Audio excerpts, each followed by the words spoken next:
Olá, sejam todos bem-vindos ao curso de Introdução à Sexologia Forense. Eu sou Priscila Alcântara e vou estar com vocês aqui durante todo este curso e também lá no curso de capacitação em Sexologia Forense. Eu sou perita, tenho formação em psicologia, filosofia, teologia, química e algumas outras coisinhas mais, especialista em sexualidade e neurociência e mestranda aí na área de ciências médicas. A minha área de pesquisa aí são os transtornos sexuais, os transtornos da personalidade. E isso tudo correlacionado aí aos conhecimentos da neurociências. E vamos conhecer, aqui o nosso curso, todos os módulos que nós teremos aqui no curso de Introdução à Sexologia Forense. Importante você que está acompanhando aí o nosso curso, se você tiver qualquer dúvida ou quiser, compartilhar também aí, fazer qualquer contribuição referência ao conhecimento, manda aqui para nós, coloca aí nos comentários que nós vamos respondendo aí conforme o curso for acontecendo. Lembrando que esse curso é totalmente gratuito. Então compartilhe, chame mais pessoas para poder também obter esse conhecimento tão importante acerca da sexologia forense. Nós falamos tão pouco sobre sexualidade, nos diversos ambientes, na família, não é tão comum falar sobre isso, principalmente quando algum ato libidinoso, algum comportamento sexual pode ser considerado crime, que é objeto de estudo da sexologia forense. Infelizmente, segundo as estatísticas, a cada 11 minutos, uma criança sofre algum tipo de violência sexual, algum tipo de abuso sexual. Infelizmente, a cada 5 minutos, uma mulher também, uma mulher adulta, sofre algum tipo de violência doméstica, violência nas relações, no relacionamento amoroso ou violência sexual. E nós precisamos falar sobre isso, nós precisamos entender sobre esse assunto para assim poder combatê-lo. Nós só podemos combater um inimigo que nós conhecemos, porque o conhecimento liberta. A partir do momento que o conhecimento ganha espaço dentro de nós, nós ganhamos forças para enfrentar qualquer adversidade e temos recursos para conseguir enfrentar. Podemos criar medidas, estratégias de enfrentamento e intervenção aí diante das tantas mazelas que afetam a nossa sociedade, principalmente numa esfera tão singular, tão particular, tão delicada, tão sensível que é a sexualidade. Então, neste curso, nós veremos o quê? Primeiro módulo, a sexualidade humana. Precisamos de compreender a partir do princípio, a sexualidade pelo aspecto biológico, psicológico e social. Segundo módulo, a sexologia forense propriamente dito, conhecendo aí as suas subdivisões. Então, o objeto de estudo da sexologia forense, que é o comportamento libidinoso que possa ser considerado crime, e aí, através dessas esferas, imunologia, obstetrícia e erotologia forense. Terceiro módulo, vamos conhecer as parafilias, as antigas perversões, como nós falávamos, perversões sexuais, O que são as perversões que hoje chamamos de parafilia? E a diferença da parafilia para a fantasia sexual. Que há uma diferença, existe uma linha que limita aí ambos os comportamentos. O módulo 4, nós vamos falar sobre drogas, ou uso e abuso de drogas versus sexualidade, e como as drogas podem interferir na sexualidade, podem gerar transtornos na sexualidade. Módulo 5, vamos falar sobre crime e violência sexual. Entender as diversas modalidades aí de crime e violência sexual, por exemplo, o estupro. Módulo 6, vamos falar de algo super importante: como prevenir o abuso sexual infantil e a prática da pedofilia. Medidas que nós podemos tomar tanto de intervenção como de prevenção e remediação nos casos aí de abuso sexual infantil e prática da pedofilia. Sétimo e último módulo, nosso curso de introdução: como e onde você pode fazer a denúncia, como que acontece o procedimento da denúncia e o encaminhamento até tornar-se aí sim um processo, e as práticas periciais. Como que é feito o exame de corpo de delito, por exemplo, a coleta aí de vestígios no caso da conjunção carnal, no caso do estupro, por exemplo, quando há a conjunção carnal. Primeiro módulo: sexualidade humana, aspectos biológicos, psicológicos e sociais. A sexualidade humana, ela é um fenômeno amplo e complexo, objeto de estudo da medicina, da biologia, da fisiologia, sociologia, antropologia, história, teologia, sim, né? A fé também estuda a sexualidade humana, e psicologia. A sexualidade é uma força que permeia toda a existência humana. É um componente transcendental e também sexual. É o traço mais íntimo e singular de expressão humana, através, por exemplo, das sensações, sentir-se vivo, e dos atos, a criação.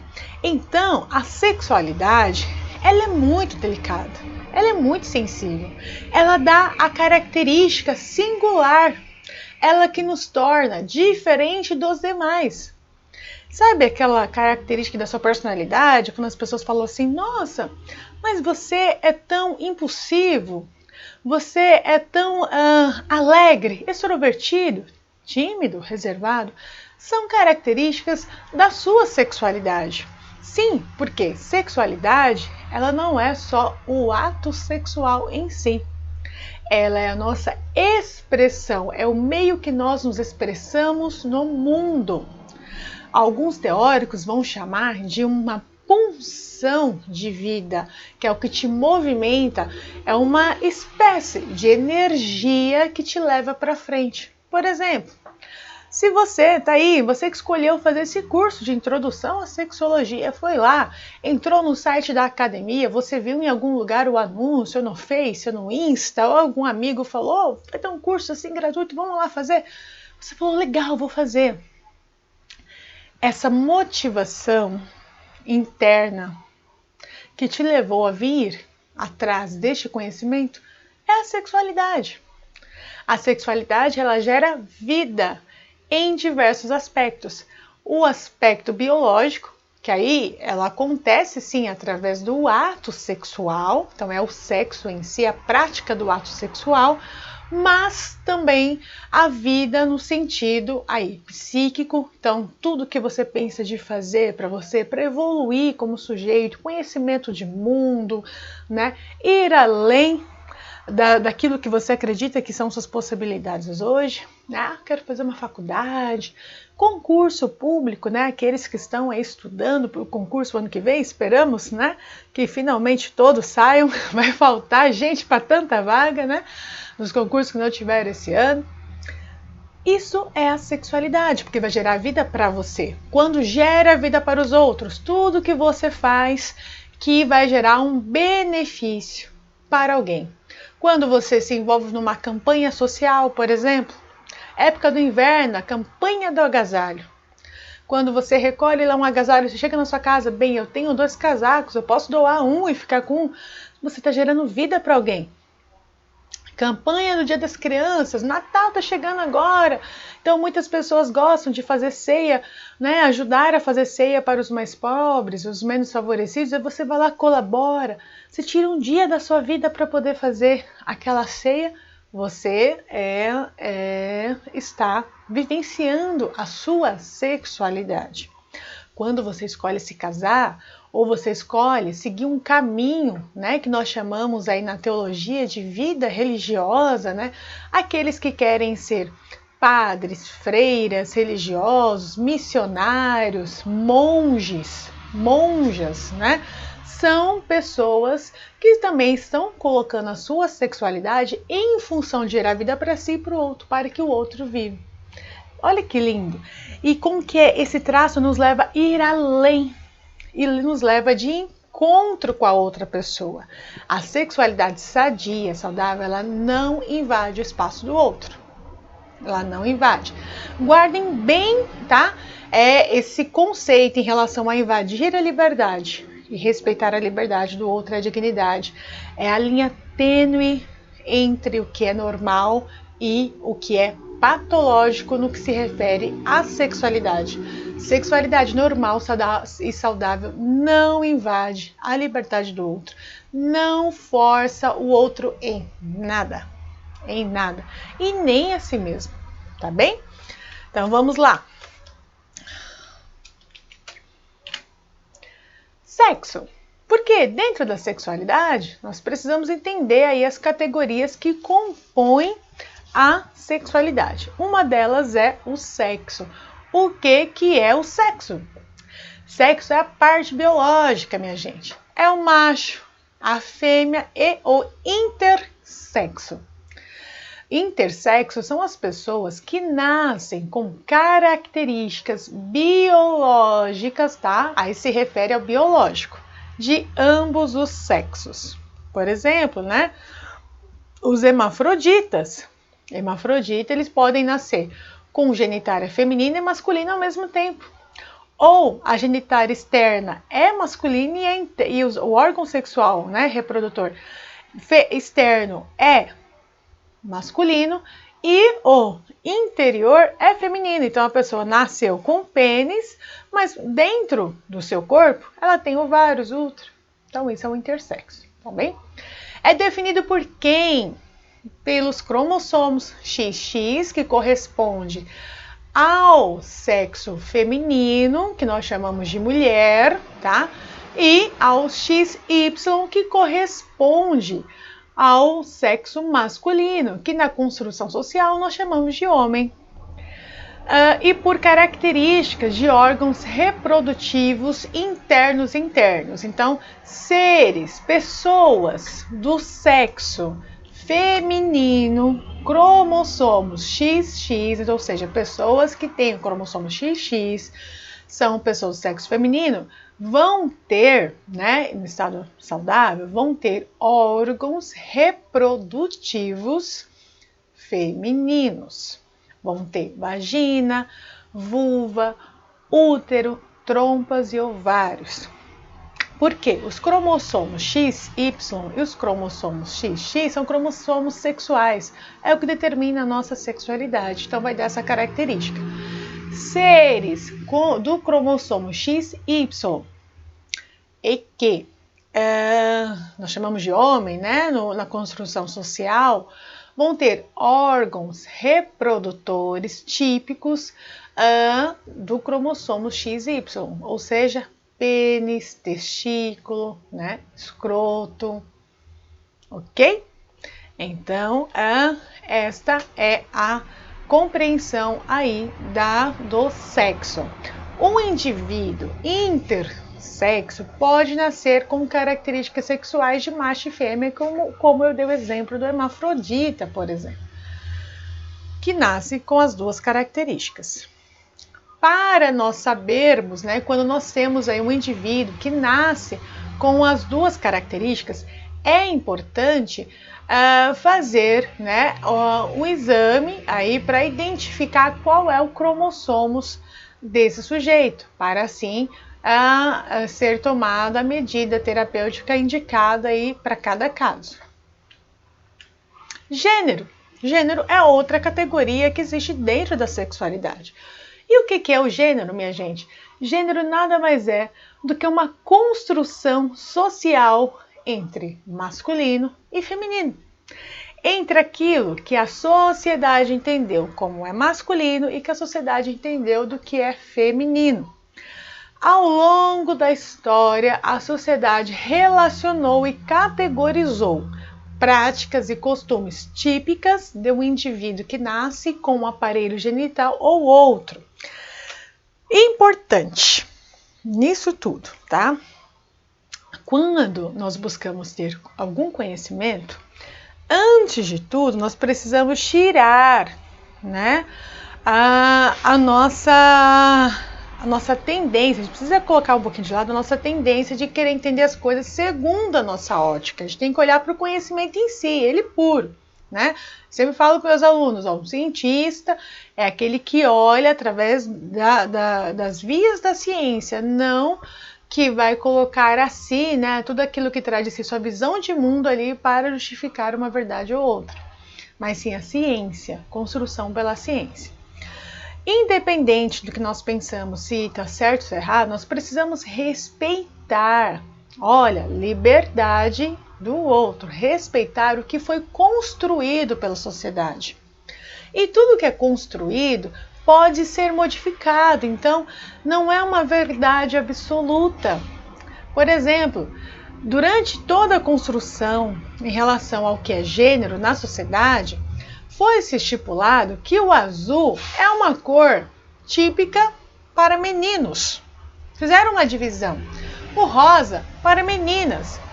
Ora, isso tem algum fundamento científico? Claro que não. Não existe nenhuma pesquisa que vai falar que sim, o rosa causa alguma influência. Não existe. Eu mesmo hoje estou aqui com um vestido azul.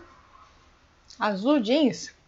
E olha como eu estou mesclada, um vestido azul jeans e uma maquiagem com fundo, né, da família do rosa, do vermelho, do rosa.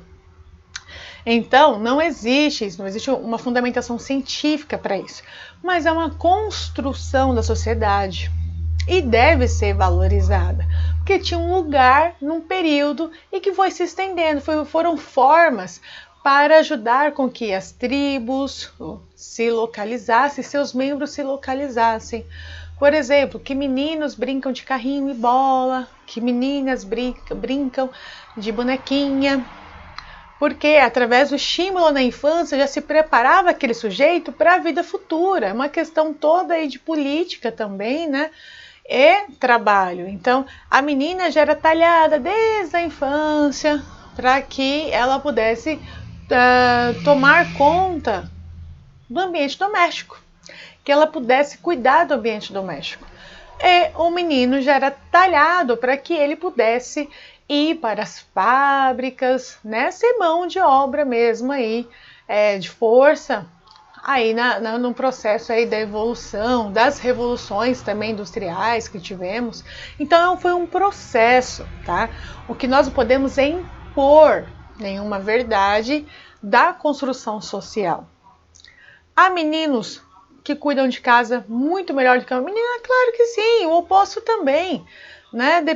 A questão depende das habilidades que a pessoa nasce, aquilo que é o interesse dela, isso que nós devemos alimentar, né? Mas não podemos desconsiderar essa construção social. Então é importante respeitarmos o processo, né? A construção, assim como a gente fala muito em desconstruir, né? Eu penso que é importante agregar. A gente não pode desconstruir costumes que tiveram sua validade por um momento. Claro que existem costumes que já ferem a liberdade, aí é um problema. Ou que são vistos, servem como imposição, aí também é um problema. Mas nós podemos acrescentar novas formas de ver e deixar a liberdade de escolha de cada um, né, daquilo que quer seguir ou não. Então, a questão do gênero não é uma verdade estudada e testada pela ciência, é uma construção social. E aí cabe você decidir como você vai verificar, né? Como você vai se organizar, como você se sente bem nessa organização, vestindo azul, rosa ou qualquer outra cor, porque são cores e as cores são lindas, né? Como um todo. Identidade de gênero. A identidade de gênero já é um pouquinho diferente. A identidade de gênero diz o quê?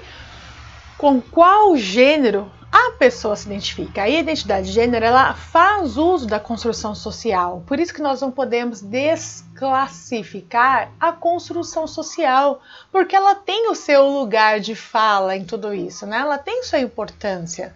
Porque como que eu vou me identificar? Existem pessoas que têm um determinado sexo e se identifica com o sexo oposto, com o gênero do sexo oposto. Então, o indivíduo ele pode ser do sexo masculino e se identificar com o gênero masculino ou feminino. Então, o menino, ele é um sexo masculino, cromossomo XY, e se identifica com o comportamento, aquilo que a sociedade diz que é típico do masculino. Jogar bola, futebol, vestir uma roupa assim, roupa assada, usar azul. Ou, ao contrário, se identificar com comportamentos típicos do gênero feminino. Isso também acontece com as pessoas que têm o cromossomos XX, ou seja, né, sexo feminino. Também ela pode se identificar com feminino ou masculino. Quando ocorre essa identificação, nós chamamos aí de transgênero, que é a identidade de gênero que se refere, né, se difere do gênero referente ao seu sexo biológico. Então a pessoa ela tem um sexo masculino e se identifica com o feminino, e o feminino se identifica com o masculino, são chamados transgênero. Cisgênero é um indivíduo que se identifica com o sexo biológico com o qual nasceu. Então, você se identifica com o sexo biológico que você nasceu, com o gênero dele? Então, você é um cisgênero. Orientação sexual. Que tipo de pessoa sentimos atração sexual ou afetiva? Por qual sexo?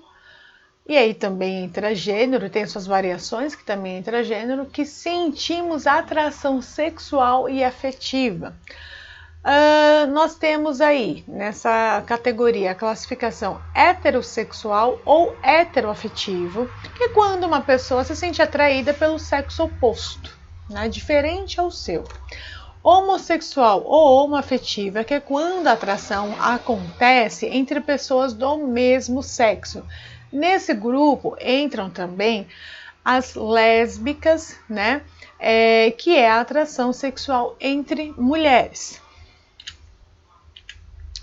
E temos os bissexuais ou biafetivos, que são pessoas que se sentem atraídas sexualmente, né, e afetivamente por ambos os sexos. Então, por um período pode se relacionar com homens, né, do mesmo sexo, com mulheres, né, sexo masculino, sexo feminino, assim se segue. O importante é a pessoa, né, que ela, nós precisamos entender que não existe um certo e errado, é como a pessoa se identifica, é o que está dentro dela. Ela não faz esta escolha, é a atração. Sexualidade humana depende de alguns quesitos. Herança genética. Então aí vem os cromossomos. Mamãe manda cromossomo XX. Papai manda cromossomo XY. Então é preciso ter seres de sexo oposto, né, para que eles possam enviar, aí, né, ter a união entre os cromossomos, 23 pares de cromossomos, 46 que nós temos, os humanos possuem, sendo que um deles é o cromossomo sexual. Então, por exemplo, durante a cópula, a mamãe manda lá um zigoto, né, lá que carrega o cromossomos, o zigoto, perdão, né, manda lá uma gameta que carrega o cromossomo XX. O papai manda um que carrega o cromossomos, né, que ele tem o XY, o cromossomo X. Juntou o X com o X, deu XX. Então, aquele bebezinho, se houver a fecundação, vai ser uma menina. Porque veio um X do pai e um X da mãe. Se veio o Y do pai e une-se ao X da mãe, vai ser um menino. Porque juntou o X com o Y, menino. vai ser um bebê do sexo masculino. Por isso que nós falamos popularmente que quem determina o sexo do bebê, né, sempre aí é o pai, né, é o sujeito do sexo masculino, porque depende do cromossomos que vai vir, né, da gameta que vai se juntar aí a gameta feminina para aí sim virar o zigoto, o futuro embrião. Identificação parietal. Então, com quem o sujeito se identifica, a gente vai ver bem isso lá, né, com Freud, quando ele fala lá o Freud é um dos que estudou isso, o complexo de Electra, o complexo de Édipo, né, que a gente tem uma identificação com um dos pares, né, com um dos cuidadores, seja o pai ou seja a mãe, com o gênero desse cuidador. Então você se identifica com alguém, né? Geralmente o menino se identifica com o pai, o comportamento, a menina com o comportamento da mãe. Mas pode acontecer o oposto. Glândulas e hormônios também podem interferir aí na sexualidade, no desenvolvimento dela, na apresentação dela, né? Tem algumas alterações do sistema endócrino que podem trazer aí disfunção sexual, algumas síndromes aí na sexualidade, influenciar até aí na presença de algumas parafilias. As primeiras experiências de socialização. Sim, né? As primeiras experiências na vida, pessoas que você foi vendo como referência. Então, de repente, um cantor de rock, de uma banda de rock, você acaba se vestindo parecido com aquele estilo grunge, sei lá, jeans, tênis all-star, camisa quadriculada, ser metaleiro, né? Sempre usando roupa preta, mais justa, camisa de banda, acessórios de metal, de prata e cabelo comprido. Então, essa identificação, como que você vai se apresentar no mundo também. A cultura vigente, mais uma vez, é importante respeitar o processo, porque ele influencia sim, não dá para dizer que não na vida das pessoas. Então, a cultura vigente também influencia em como vamos expressar a nossa sexualidade e as próprias experiências durante a vida. Isso vai te ajudando a você. Tem algumas pessoas que vão ficando mais embotadas afetivamente e nisso vão, né, como que se reprimindo na sua sexualidade. Por exemplo, uma pessoa que sofreu violência sexual, ela pode ficar mais embotada afetivamente, se reprimir sexualmente, né, na vivência da sua sexualidade ou não. A sexualidade não é algo que a gente escolhe. Genitalidade. A genitalidade, ela é um conceito importante, porque nós do Ocidente, nós sofremos um pouquinho na nossa ignorância a respeito da sexualidade. Nós temos a tendência a vivenciá-la mais no aspecto da genitalidade. E não como os orientais veem a sexualidade, né? E até a própria vivência da cópula, né? Os orientais vivenciam de maneira também como nós, mas também eles dão um espaço mais para o transcendental, o encontro de almas, como alguns teóricos afirmam que o ato sexual é o encontro de almas. Então nós precisamos abrir espaço para o conhecimento para entender que não é só na genitalidade. Quando ela é reduzida a isso, ela abre margem para muitos problemas e traumas, infelizmente. A genitalidade é um aspecto da sexualidade humana, voltado para os órgãos sexuais em si. O homem é caracterizado pelo órgão sexual masculino, o pênis, e a mulher pelo órgão sexual feminino, a vagina.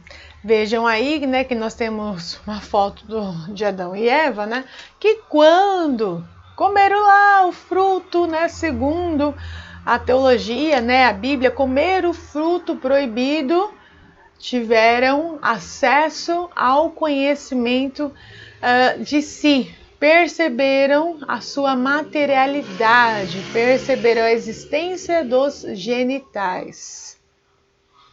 E aquele genital ganhou uma conotação erótica, por isso se esconderam. Né? Não era só a conotação do encontro de almas, mas era uma conotação erótica, erotizada, né, do corpo. E esconderam tanto de Deus como um do outro, como se a sexualidade fosse algo errado, um pecado, algo que deveria ser eliminado. E se nós pararmos para perceber o nosso comportamento, até hoje nós somos assim, né? Nós não falamos sobre sexualidade em lugar nenhum, nós não falamos sobre genitalidade. Alguns dizem que o recurso para evitar problemas é o conhecimento, é a informação. Muitas vezes nós temos uma informação, mas uma informação que não é discutida. Então, o conhecimento liberta a partir do momento que eu me aproprio dele. Porque eu vou refletir sobre ele. Eu vou encontrar lugar na minha vida para aquele conhecimento. E ele vai gerar uma mudança em mim. Porque é praticamente impossível para cidadãos normais, saudáveis, psiquicamente, você entrar em contato com uma realidade, com algum conhecimento, e aquilo não gerar uma mínima mudança em você.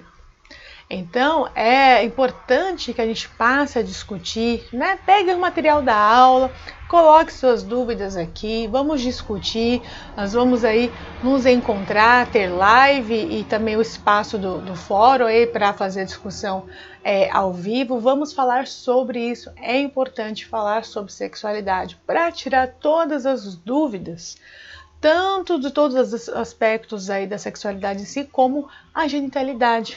Quantas pessoas sofrem porque não conhecem sobre isso, sobre a sexualidade, sobre a genitalidade. Um exemplo, atendi uma situação há muito tempo que a vítima, né, sofreu violência sexual, um estupro, voltando do trabalho para casa, e o marido, né, ajudou ali na ocorrência, enfim, fazer denúncia, todo o processo. Essa vítima depois começou a apresentar mudanças no comportamento e algumas disfunções na sexualidade, que foi o vaginismo. Então ela sentia dor na relação. Quase que o casamento foi ao fim, porque a vítima, enfim, estava sofrendo sequelas aí da violência que ela sofreu, mas o marido não entendia que existia essa relação. Passado um tempo, né, ele falou, bem, acho que ela já superou o trauma e agora ela não quer saber de nada comigo.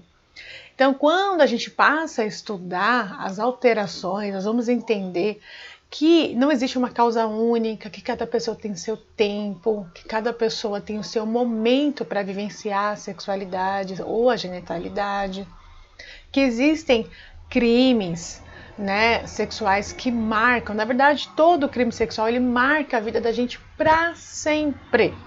Eu, pelo menos, eu nunca conheci uma vítima de violência sexual, de abuso sexual, que não traga feridas, que não traga marcas na alma, na mente, na memória. É um exemplo.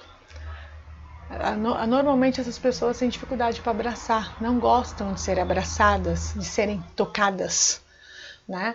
E isso é uma sequela, não gostam de serem tocadas, sentem dificuldade se alguém chega próximo, né, na maneira como elas são abordadas, usam roupas mais escuras, roupas mais folgadas, passam a, né, se alimentar de uma maneira compulsiva, não só para lidar com a ansiedade, mas até para ter um certo aumento de peso, para desconfigurar o corpo. Enfim, tem diversas sequelas e comportamentos que são residuais. Então é importante a gente conhecer e falar sobre isso. Aprender, abrir os olhos para, infelizmente, a gente estar atento a uma realidade triste, que o inimigo pode estar em casa nos crimes sexuais. A maior parte dos abusos sexuais acontecem por parentes. Acontece dentro de casa. E a gente Feche os olhos para não ver os sinais, ok? Então, vamos falar sobre sexualidade.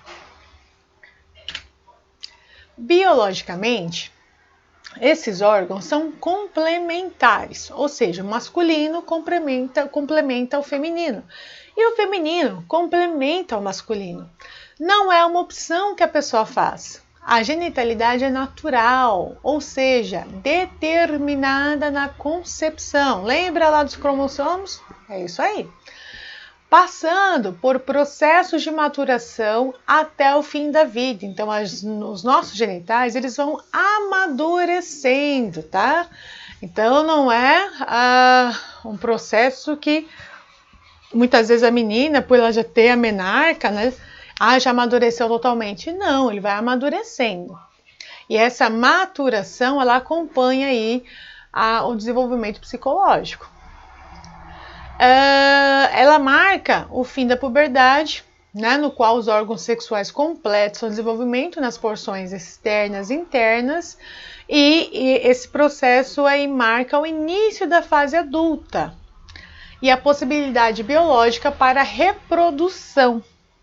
Então, quando termina lá a puberdade, começa a fase adulta, e que já é indicativo que nós podemos reproduzir, mas nós continuamos ainda evoluindo no contexto da sexualidade, né, psicológico da sexualidade durante a vida toda. A genitalidade possui duas funções na nossa infância. Duas funções da nossa vida, perdão. Na infância, ela é dirigida para as funções de excreção. Então, para a criança, os órgãos sexuais servem para quê? Fazer o pipi e fazer o número 2, né? Fazer o número 1 e o número 2. É para isso que serve. A criança sente cócegas, é normal, que é assim como toda a área do corpo é inervada. Então, mas a criança não tem erotismo. Tá? Importante, gravem isso. Criança não tem erotismo. Quando nós chegamos lá na puberdade, aí ela ganha a sua segunda função, que ela completa, que é assexual, que por sua vez vem repleta de interferências, como sentimento, motivação, disposição, desenvolvimento cognitivo, emocional, pessoal, social e outros. Nesse momento, a puberdade é muito complexo. Mais uma vez eu falo, precisamos falar sobre isso, sobre sexualidade, com os nossos filhos, né, com a nossa família, falar sobre os sentimentos. Quando nós temos as famílias, né, as pessoas sentem que tem um canal, um espaço que elas podem falar abertamente e que elas vão se sentir acolhidas, verdadeiramente amadas, verdadeiramente poder expressar seu sentimento, elas contam tudo o que acontece. Muitas vezes você que tem filho pode se perguntar: por que meu filho não me conta isso e conta para o amiguinho, Veja como é que você o acolhe. Claro que tem muitas coisas que a gente gosta de contar para o amiguinho, porque o amiguinho, a gente quando é adolescente, porque o amiguinho não vai nos chamar a atenção ou não vai se preocupar com a nossa educação em primeiro lugar, né? Assim, com que a gente permaneça ali bem, né, na disciplina ou qualquer outra coisa. O amiguinho vai ser um comparsa. A gente quer, na verdade, é um comparsa para aquilo, né? Ou alguém para rir junto. A gente aprontou alguma coisa. Nossa, eu fiz um negócio tal. Cara, você é demais, que coisa louca. A gente quer um comparsa. Mas é importante que nas relações familiares, você que é pai, que é mãe, né, deixe bem explícito para os seus filhos que eles podem falar o que eles quiserem. E que não vão ser julgados, mas vão ser orientados. Que aí sim é dever de pai e mãe orientar filho, ensinar. Vão ser orientados, não julgados, né? Mas quando ele recebe orientação, depois que ele recebe orientação, aí sim, né? Se ele faz sabendo o que ele já sabia, o que ele se o que ele está fazendo era certo ou errado, a gente questiona por que ainda assim ele escolheu fazer o que não era adequado. E aí as medidas vão ser dentro daquilo que vocês entendem aí como adequado, né? Medidas corretivas. Mas é importante conversar, falar sobre os relacionamentos. E até quando os filhos percebem que os pais têm uma boa relação, um bom relacionamento, eles se sentem mais seguros para expressar o deles.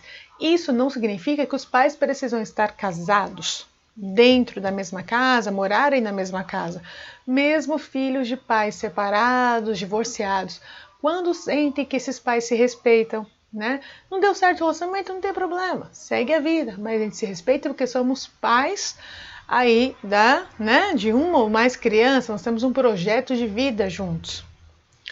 Esses filhos se sentem seguros para poder falar com esses pais sobre aí suas inquietações. Quando a sexualidade é reduzida à mera genitalidade, a gente só se foca ali nos genitais, as pessoas tendem a conhecerem, experimentarem e ensinarem a sexualidade de forma inadequada, podendo desencadear transtornos da sexualidade, por exemplo, compulsão sexual, disfunção erétil, ejaculação precoce, vaginismo e outros. Por exemplo, com algumas pessoas acontecia isso, de ter sua primeira, principalmente os garotos, ter sua primeira relação sexual ali com uma prima, uma vizinha, ou com profissionais do sexo, com garotas de programa. E que a pessoa tinha que fazer ali a relação, sua primeira relação rápido, porque poderia chegar alguém de repente, tal, então tinha que ejacular rapidamente. Conhecer, aprender aquilo de uma hora para outra e fazer rapidamente. Há pessoas que desenvolveram a ejaculação precoce oriunda deste comportamento. Quando nós estamos com uma pessoa que tem alguma disfunção erétil, disfunção sexual, algum transtorno da sexualidade, nós precisamos investigar tudo, utilizamos vários recursos, técnicas para conhecer essa pessoa e investigar como que era a relação, como que ela iniciou. E aí muitas pessoas, já foi possível constatar que muitas pessoas que tiveram um início de vida sexual aí muito adverso, desenvolveram disfunções sexuais lá na vida adulta. Por isso a importância de conversar, por isso a importância de conhecer, para que a gente preserve também tanto o respeito por si como para o outro e evite doenças, futuras. Aí em relação aos transtornos. Afetividade. Afetividade, é o que dá a característica da sexualidade humana. A afetividade é que nos leva de encontro ao outro. É um conjunto de fenômenos psíquicos que são experimentados e vivenciados na forma de emoções e sentimentos. É uma característica humana. O ser humano ele pode escolher ser afetivo ou não e com quem ele vai ser afetivo ou não, com quem ele vai desenvolver este afeto, nessa transcendência aí da sexualidade. A afetividade permite ao ser humano demonstrar os seus sentimentos e emoções a outro ser, criatura ou objeto, e não depende do ato sexual em si. Então aí está uma grande diferença entre genitalidade e afetividade. A genitalidade, ela se direciona exclusivamente aos órgãos sexuais. E quando ela não é permeada aí, por uma orientação, pode causar vários danos. A afetividade, ela não depende do ato sexual para ela existir. Você pode ter afetividade para sua mãe, para seu pai, seu amigo, sei lá, um político, um artista, uma causa social. Isso é afeto, o vínculo afetivo. Para quem ou para o que os seus sentimentos está direcionado, a sua preocupação está direcionada, está focada, ou pelo que você vive, Aí é o seu afeto. Quando nós aliamos genitalidade com afetividade, Aí é o encontro perfeito, sobretudo para os casais, né? Os enamorados, os apaixonados, né? É o encontro perfeito. Já visto muitos depoimentos que já tivemos diversas pessoas que falam, né, relatam, e até as experiências de vocês, né, olhem para dentro e vejam a experiência de vocês, de pessoas que tiveram oportunidade de viver a genitalidade com diversas pessoas, de se relacionar sexualmente com diversas pessoas, mas de repente encontrou alguém que fez um sentido diferente, né, que despertou seus afetos de maneira diferente. E aí essa genitalidade ganhou um véu diferente, ganhou uma proteção, podemos assim dizer, ganhou um cuidado, uma atenção totalmente diferenciada. E aí não depende de ser aquela pessoa como, a pessoa é bom de cama, enfim, aquelas definições que faz isso, faz aquilo, né? Praticamente um artista de circo. Não! O que define a qualidade ali da relação é esse vínculo afetivo que você fala, nossa, é totalmente diferente de qualquer outra relação que eu já tive na vida. Você se sente verdadeiramente e profundamente amado pela outra pessoa e respeitado na sua liberdade, respeitado no seu tempo, na sua dignidade. Então você se sente honrado ou honrada naquela relação. E também você pode amar profundamente, verdadeiramente a outra pessoa, fazê-la se sentir respeitada, protegida, né, na sua dignidade, na sua liberdade e honrada na sua sexualidade, né, no seu ser, na sua existência. Então é o resultado do afeto com a genitalidade. É fantástico. No âmbito das relações humanas, os indivíduos podem buscar juntos sua afetividade, amar e serem amados. É deixando ser conquistado e conquistar, respeitando a liberdade, a dignidade e individualidade do outro que o vínculo afetivo é formado. Então tá aí, minha gente, o caminho para você viver essa esfera linda da sexualidade, que é essa união da afetividade com a sexualidade, essa experiência fantástica que não existe nada no mundo que dê um prazer tão grande quanto essa experiência. Você pode ter usado a droga mais potente do mundo, que liberou mais dopamina no seu cérebro, mas não é tão fantástico e tão marcante do que a união da genitalidade e a afetividade, né? Quando se há realmente verdadeiro amor, nada supera. Então aí é o caminho, você deixar ser conquistado, conquistar, conhecendo a outra pessoa, respeitando. Primeiro passo da conquista é o respeito mútuo, é respeitar. E por que a gente respeita? Porque nós precisamos considerar o espaço do outro. Ele tem um espaço porque nós nos respeitamos. Então, quem respeita já se respeita antes. E pelo fato de você se respeitar, você já coloca os seus limites na mesa. Você já coloca os seus princípios na mesa.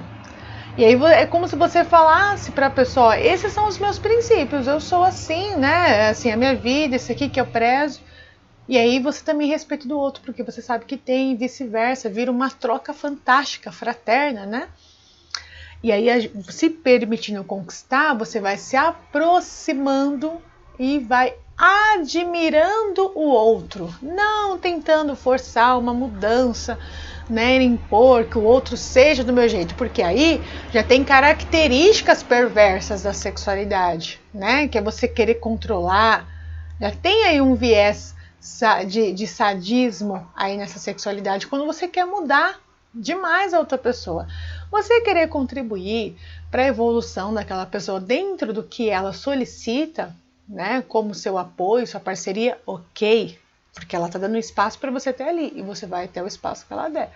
Agora, o que você não pode é querer transformar o outro desconsiderando tudo que o outro já é, tudo que ele já viveu.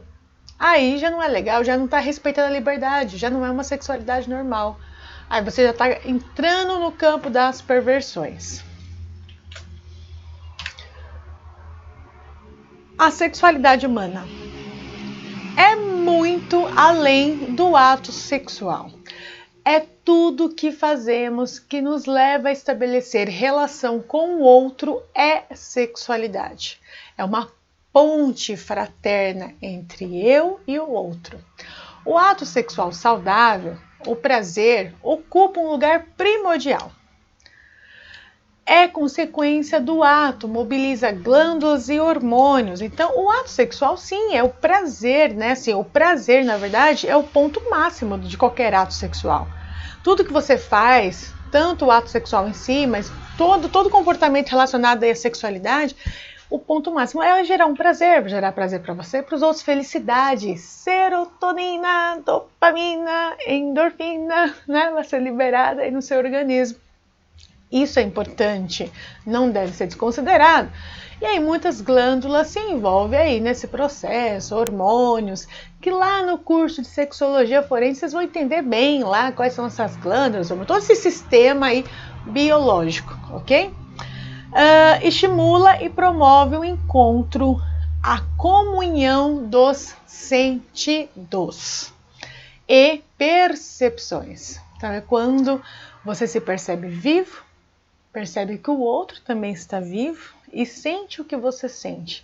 Rola a química e a empatia, né? Você se identifica com o outro. Essa química, essa identificação, né? Caiu nas suas graças, você se identifica, você consegue se colocar no lugar do outro. Depende, atenção aí, hein? Depende da aprovação da dignidade e liberdade humana. Se faz bem a dignidade e a liberdade humana, ok, pode.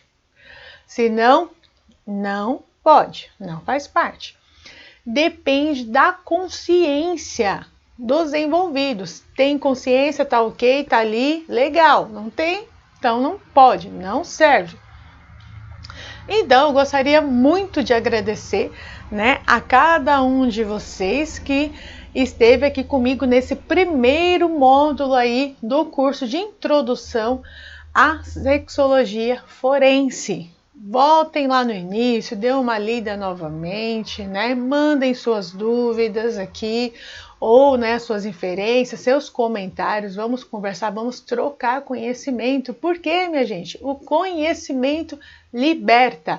E nos encontramos no próximo módulo, que é a sexologia forense e as suas subdivisões, imunologia, obstetrícia e erotologia forense. Até mais!